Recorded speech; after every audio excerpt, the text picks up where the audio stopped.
Today, I was actually discussing with a parent about her problem. The mom was really worried because the child is not listening to her and she's not able to make him disciplined.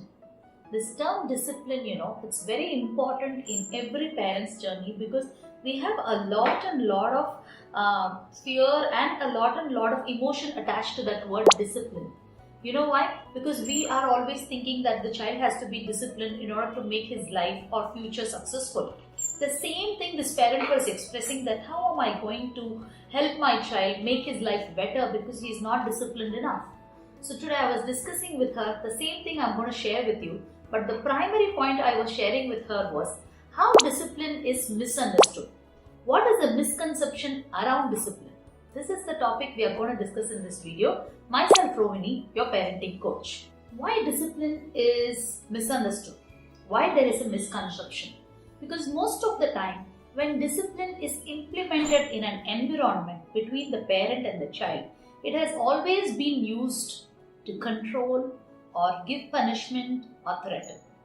So what here happened is, punishment is the basic approach for making a child disciplined, has become a permanent thought in many of the parents. Parents have to be strict to implement discipline.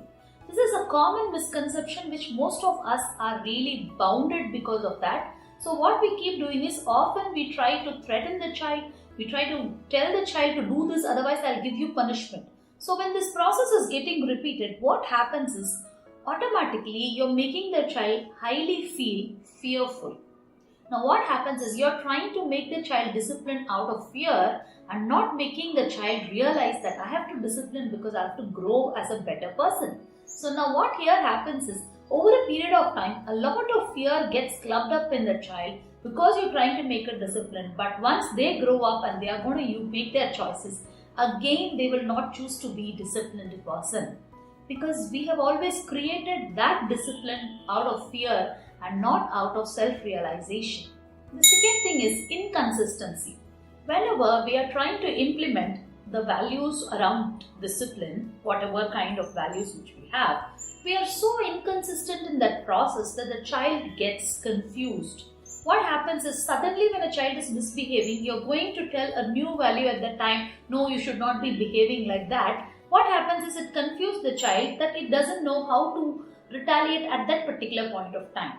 Now what happens is, discipline should be a part and parcel of the lifestyle itself, where every day we have some rules, some boundaries or some values which is being nurtured, and not at the time when they misbehave where you're going to implement that values. This is called inconsistency because we don't implement regularly some kind of rules and boundaries, but suddenly we react at the time when they misbehave. Now what happens is, when you are implementing this behavior in a much inconsistent way, now what you're doing is, you're ignoring a lot of positive behavior which the child has exhibited all throughout this time. Like for example, if you take for the past 1 month, the child would have behaved 100 times in a much better way, but 3 times it would have behaved in a much bad manner to our ideology, to a bad manner. But what bothers and haunts us a lot is this 3 instances and not this 100 instances. Now what happens is, we are ignoring their actual positive behavior and forget to really appreciate them or encourage them for this process, but rather we focus highly on this area where they have misbehaved. This is the second misconception. The third one is, we are overlooking individual differences. Because there will be siblings in the same family where one child will be like more disciplined and another child is not really disciplined. It will be a very tantrumatic or a very active child.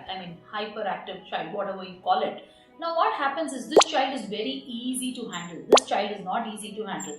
So, and then when you go to the person outside, you see that the other children be in a same way and your child is in a different way. Now what happens is, we forget to identify the individual differences because every child is unique and every parent has to expect from the child based on the age, based on the environment, based on the different kinds of cultural differences that we are growing inside our home or outside our home.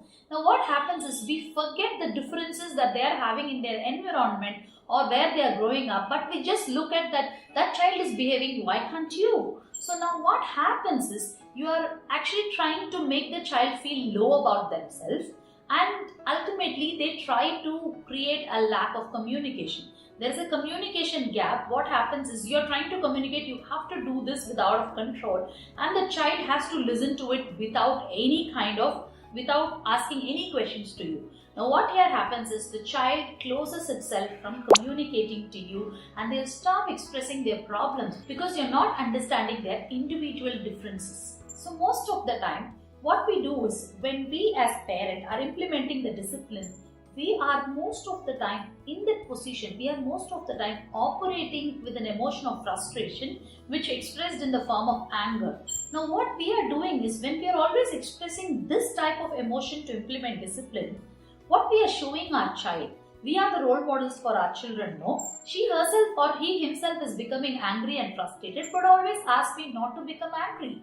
So we are not being a role model to them, and ultimately what actually we do is, in the name of discipline, we use this term discipline as a tool to control your child and not to help them self-realize themselves. So this is the misconception around this discipline process which we are trying to implement.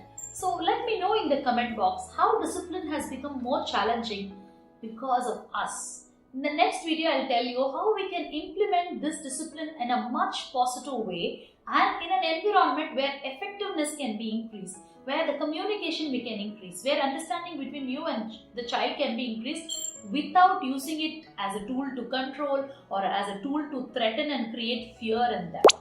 Okay, let me know in the comment box what are the ways you are trying to discipline the child. Thank you.